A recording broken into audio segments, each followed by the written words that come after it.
Okay, this is the additional help if you need help simplifying and solving quadratics in step number 4. This is stuff that we've been working on all year and back into Algebra 2. But just to remind you, if you get something that looks like this in synthetic division, let's say that this is what you're talking about, 3x squared plus 0x plus 9. Since this is 0x, you can rewrite this as 3x squared plus 9. And because you're missing the x term, this type of quadratic can be solved using the square root method.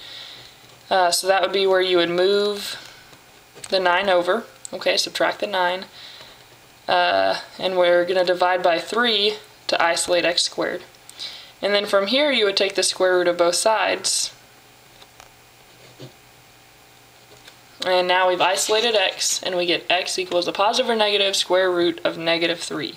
Now if you remember your imaginary numbers, because this is negative 3, we are going to say, well, we have the square root, positive or negative I square roots of 3. And this would be your answer, and now that we're doing the rational root theorem, you would just have to simplify and plug it in, or not plug it in, but use the rational roots. Now with this one, this is another type of question where you have to break it down using perfect squares. So I would have, because it's negative, I know I'm going to have my imaginary, my I, and then I have 4 times 7 divided by 8. Okay, the square root of 4